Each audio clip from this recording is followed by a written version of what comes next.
This is Michael Popak with a Legal AF hot take in the curious case of Stephanie Lampert, Trump lawyer, election denier, wanted in Michigan on an arrest warrant while she is appearing in a D.C. federal courtroom for sanctions because she violated a protective order related to Dominion voting machines and a party that she's representing there, Overstock.com and Trump confidant Patrick Byrne. You got to be doing really bad things as a lawyer if you travel from Michigan, where there's an arrest warrant out for you for your failure to comply with court orders in a case there involving your tampering with Michigan voting equipment during the 2020 election. But you're still a practicing lawyer for now.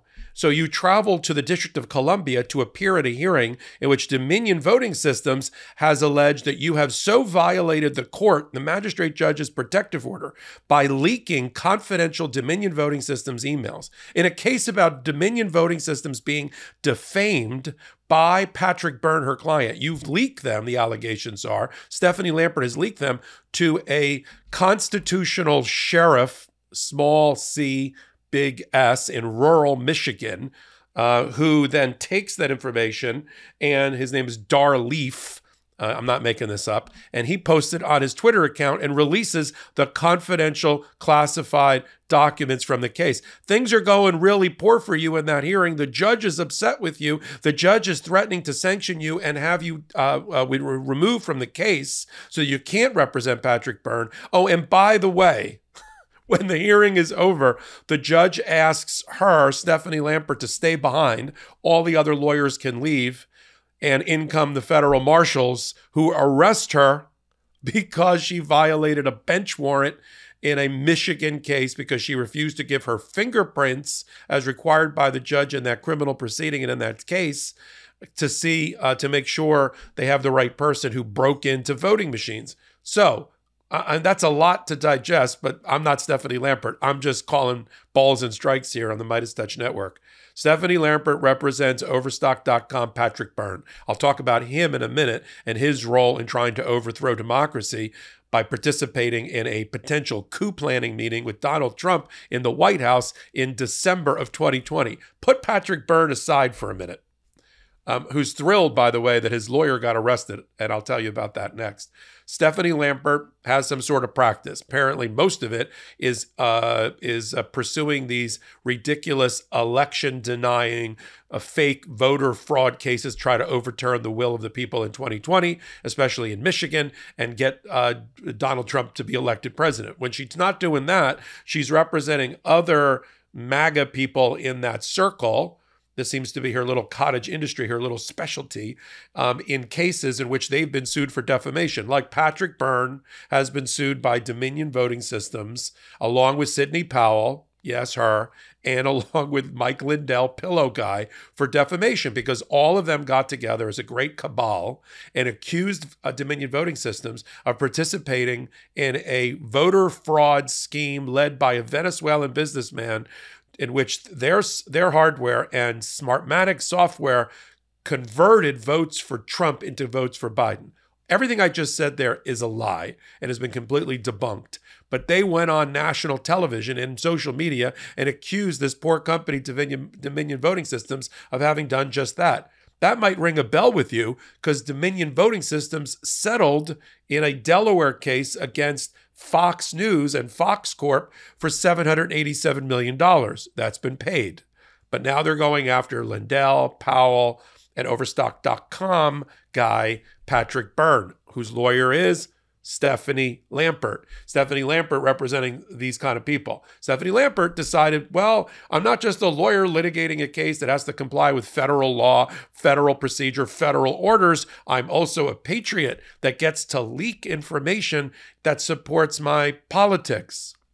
That's, by the way, that's wrong. That is a violation of federal law. That is a violation of her good faith obligations as an officer of the court, and she's going to get herself disbarred if not further in trouble. So there was a hearing in Washington, D.C. just on Monday of this week, and the purpose of the hearing was for the judge to get to the bottom of what Stephanie Lampert did to violate the court's orders, meaning she's in contempt. Contumacious conduct is a bad thing. And so the hearing there was for a couple of reasons. One, sharp questioning by the magistrate judge to Stephanie Lampert about what she did, why she did it, what she did, and to order her again not to have any access to the database related to the discovery in the case, so she can't access any more emails, and certainly a second order not to reveal them to anybody, even if it's to this phony law enforcement, Dar Leaf, a sheriff out in rural Michigan, who then posted on his social media because he's claiming still in 2024 to get to the bottom of voter fraud related to Donald Trump and Joe Biden. Okay, let's put all that aside for a minute.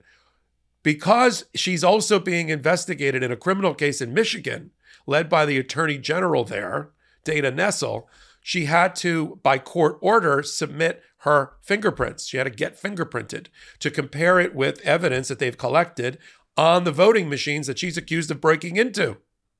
Okay?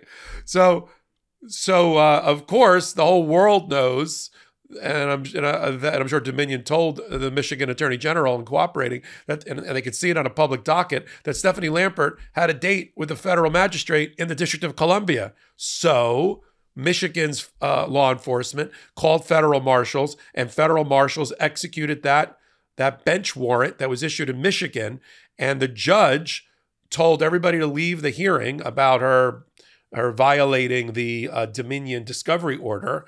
You stay back, Miss Lampert, without telling her why, of course. And then the other people all left. And then in came the federal marshals who grabbed Lampert, executed that arrest warrant, and is on the process of she's either voluntarily going back to Michigan, or they're going to extradite her back there to be then brought before the Michigan criminal judge, about her failure to appear and on the bench warrant. This is the sordid tale of Stephanie Lampert. But does any of this surprise you? It's like these people went to law school without a mission in life and decided, I've got one now. I'm going to try to lose my law license in pursuit of some crazy dark web theories that have all been debunked about voter fraud. And I'm going to follow my cult leader, Donald Trump, over the precipice and lose my law license. I got news for you, Stephanie Lampert. When Donald Trump is done with all of this, he's going to have, I don't know, $100 million left after all the money is taken by all the judgments. And he'll still be a real estate developer in New York. And you'll be a disbarred, disgraced attorney who won't be able to represent the local dog catcher in the next series of lawsuits. That's where you're going to be, along with all the other long line, unbroken chain of disbarred and discredited lawyers who have worked for Donald Trump. I mean, lawyers 1.0 are either disbarred, discredited, and or convicted criminals. I mean, dare I remind you, Stephanie Lampert, do I need to remind you about Ken Chesborough, convicted felon, Sidney Powell, convicted criminal, Jenna Ellis, convicted criminal. Chesborough's gonna lose his law license. Jenna Ellis is about to lose her law license. Sidney Powell, only because she lives in Texas, will be able to keep her law license. Rudy Giuliani, indicted, okay? Lost his bar license. Lynn Wood, not indicted, lost his law license. And the list goes on. And we're not done.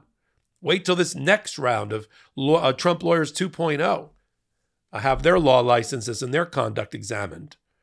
You know, all the lawyers now representing him. Alina Habba first on the list.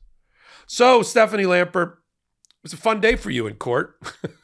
You got to be involved, and you were at the epicenter of two major hearings, one dealing with your arrest warrant in Michigan and the other dealing with your violation of a federal court order and your contumacious conduct. We're not done in D.C.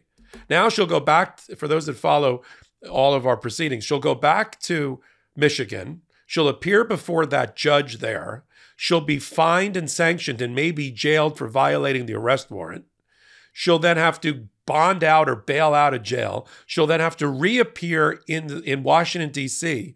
to face the music with the federal magistrate judge there, who's going to sanction her. She's probably going to have her ticket to appear in front of that judge yanked. My gut is she's there on what's called a special admission or pro hoc vice admission. And that's, we all practice in front of courts it's a license. It's not a right. And that license can be pulled at any time. So she's going to get her license pulled, at least to appear in that particular case. And Patrick Byrne, who's like bragging in social media, oh, did my lawyer get arrested? Oh, I'm more proud of her now than before. She can raise her rates that she charges me. This is how insane these people are. Let me leave the hot take on Patrick Byrne. Patrick Byrne, as reflected in the Jan 6 committee report, was in the Oval Office with Donald Trump, Mike Flynn, Sidney Powell, and Rudy Giuliani.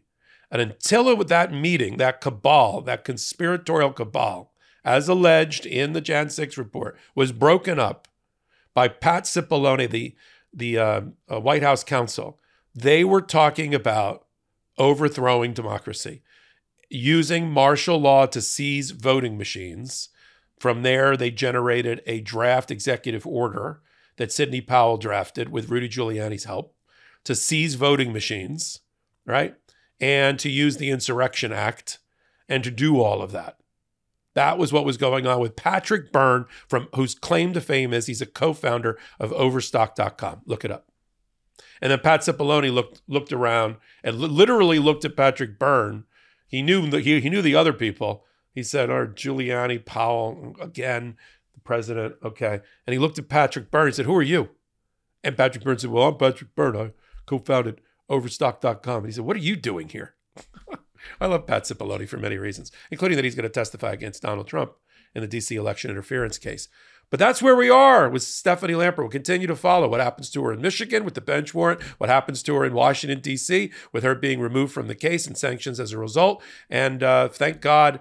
But I wonder now if this is my posit here, will she continue to access the database of Dominion Voting Systems emails, even though the federal court has ordered her not to do it under penalty of going to jail? We'll see. I would normally say for a normal thinking person, she'll never do that. But we're talking about Stephanie Lampert. We'll continue to follow on Legal AF every Wednesday and Saturday at 8 p.m. Eastern Time on this YouTube channel. And I do hot takes like this about every day, if not every hour, at the intersection of law, politics, and justice. And you can follow me, Michael Popok, at MS Popok. And you can leave a comment and a thumbs up. It really does help with the ratings. It keeps this content on the air. So if you liked it, I'd appreciate it if you interact with the content. So until my next hot take, until my next Legal AF, this is Michael Popok reporting. Hey, Meidas Mighty, love this report? Continue the conversation by following us on Instagram at MeidasTouch to keep up with the most important news of the day. What are you waiting for? Follow us now.